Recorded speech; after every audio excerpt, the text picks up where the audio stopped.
दिवाळीत लक्ष्मीपूजनाच्या दिवशी पाटावर रांगोळी काढून त्यावर तांदूळ ठेवून त्यावर वाटी ठेवतात. त्यात सोन्याचे दागिने, चांदीचा रुपया ठेवून त्याची पूजा करतात. हा दिवस व्यापारी लोक फार उत्साहात साजरा करतात. या दिवशी स्वच्छता करण्यासाठी नवीन झाडू विकत घेतात.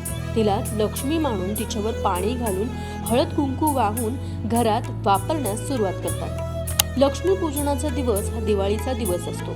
त्या दिवशी अमावस्या असते. लक्ष्मीपूजन हे हिंदू धर्मातील स्त्रिया मोठ्या आनंदाने व उत्साहाने साजरा करतात. लक्ष्मीपूजनाच्या दिवशी दिवे लावून सर्व स्त्रिया मुले आनंदी असतात व त्या दिवशी दीपोत्सव साजरा केला जातो आणि लक्ष्मीचे पूजन करतात. एका लाकडी पाटावर गुलाबाच्या पाकळ्या ठेवून किंवा झेंडूच्या फुलांच्या पाकळ्या ठेवून अक्षतांचे स्वस्तिक काढतात. या श्री लक्ष्मी व कुबेर देवाची मूर्ती यांची मनोभावे पूजा करतात. लक्ष्मी ही संपत्तीची देवता आहे, तर कुबेर हा संपत्तीचा रक्षक आहे. आपल्याला पैसा कमवण्याची कला साध्य असते, पण कमवलेला पैसा कसा जवळ राखावा हे कुबेर शिकवतो. म्हणून व्यापारी लोक लक्ष्मीपूजनाच्या दिवशी कुबेराची देखील पूजा करतात. लक्ष्मीला घरात पसारा, अस्वच्छता आवडत नाही. जिथे टापटीप असते तिथे तिला राहायला आवडते. वैज्ञानिक दृष्टिकोनातून पाहिले तर केवळ टापटीपणा म्हणजे सुंदर असे नाही, तर ज्या व्यक्तीचे आचरण शुद्ध असते, मनात चाल कपट किंवा मोह विकार व अवगुण नसतात, जो व्यक्ती आपला व्यवहार अतिशय कुशलतेने प्रामाणिकपणे करतो, ती व्यक्ती लक्ष्मी व कुबेराला प्रिय असते. लक्ष्मीपूजनाचे महत्त्व. लक्ष्मीपूजनाचे व्यापारी वर्गातही खूप महत्त्व आहे. तसेच सामान्य मनुष्य सुद्धा हिंदू धर्मातील देवी देवतांची पूजा करत असतो.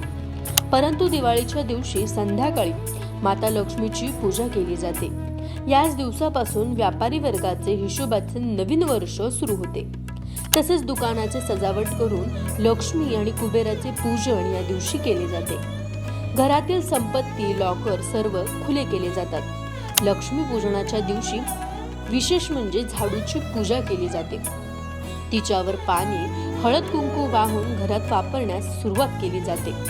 नाशिकमध्ये वर्षानुवर्ष दिवाळीतील इतर विक्रेते, त्याचप्रमाणे झाडू, फळ विक्रेते देखील परराज्यात दाखल होऊन विक्री करतात. आधीच्या काळात रात्री कुबेर पूजन करण्याची प्रथा होती. कुबेर हा खजिनदार आणि संपत्तीचा स्वामी मानला जातो. दीप प्रज्वलन करून यक्ष आणि त्यांचा अधिपती कुबेराला निमंत्रण करून पूजन हा मूळ सांस्कृतिक कार्यक्रम होतो.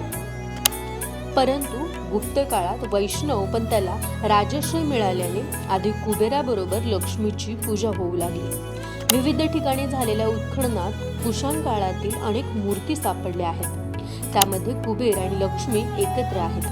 काही मूर्तींमध्ये कुबेर त्यांची पत्नीसह दाखवला आहे. यावरून असे दिसते की प्राचीन काळी कुबेर आणि त्यांची पत्नी सुद्धा पूजा केली जात होती. कालांतराने इर्तीची जागा लक्ष्मी व कुबेरा जागी गणपतीला प्रतिष्ठित केले गेले. लक्ष्मी म्हणून ज्या देवतेला मध्यरात्री हाकलून देण्याची प्रथा आहे, तीच खरी या सणाची इष्ट देवता असल्याचेही म्हटले जाते. तिला ज्येष्ठा, षष्ठी व सटवी, निवृत्ती या नावाने ओळखतात. निवृत्ती ही सिंधू संस्कृतीतील मातृदेवता समजली जाते. तिला ब्राह्मण संस्कृतीने अलक्ष्मी म्हणून मानले गेले, तर ती राक्षसांची लक्ष्मी आहे असे देव मानत असल्याचे उल्लेख दुर्गा सप्तशतीमध्ये आहे.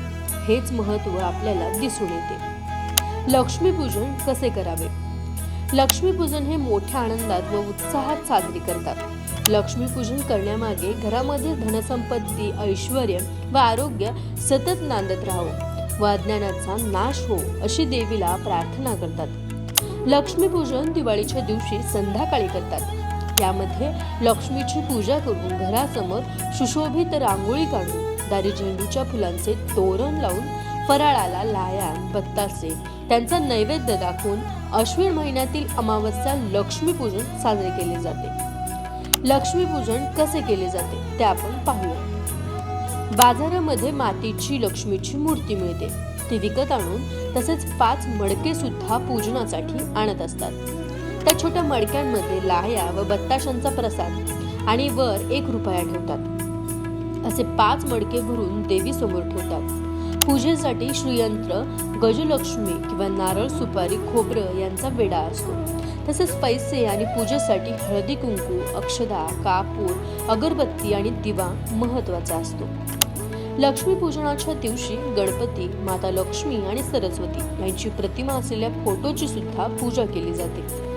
अश्विन अमावस्येच्या रात्री लक्ष्मी सर्वत्र संचार करते आणि आपल्या निवासासाठी योग्य असे स्थान शोधू लागते, जिथे चारित्र्यवान, कर्तव्यदक्ष, संयमी, धर्मनिष्ठ, देवभक्त, क्षमाशील पुरुष आणि गुणवंती आणि पतिव्रता स्त्रिया असतात, त्यांच्या घरी वास्तव करणे लक्ष्मीला आवडते. अश्विनी अमावस्येला सूक्ष्म स्वरूपात गतिमान होणारी त्रासदायक स्पंदने जागृत होतात आणि पुन्हा सर्व वायुमंडलातील गतिमान होण्यास सुरुवात होतात.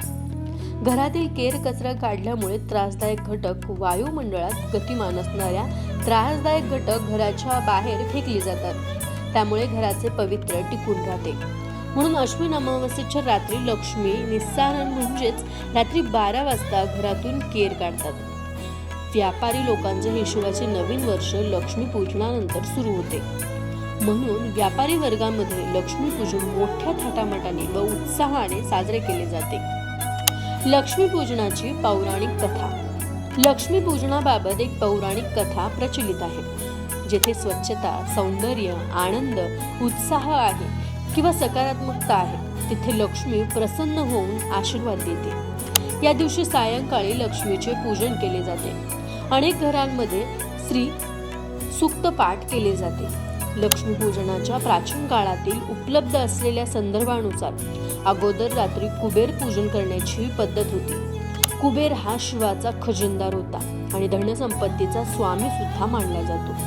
दीप प्रज्वलन करून यक्ष आणि त्याचा अधिपती कुबेराला निमंत्रित करून पूजणे हा सांस्कृतिक कार्यक्रम होता. परंतु गुप्त काळात वैष्णव पंथाला राजश्रय मिळाल्याने आधी कुबेराबरोबर लक्ष्मीचीही पूजा होऊ लागली. विविध ठिकाणी झालेल्या उत्खननात काळातील अनेक मूर्त्या सापडल्या. त्यामध्ये कुबेर आणि लक्ष्मी एकत्र दर्शविले.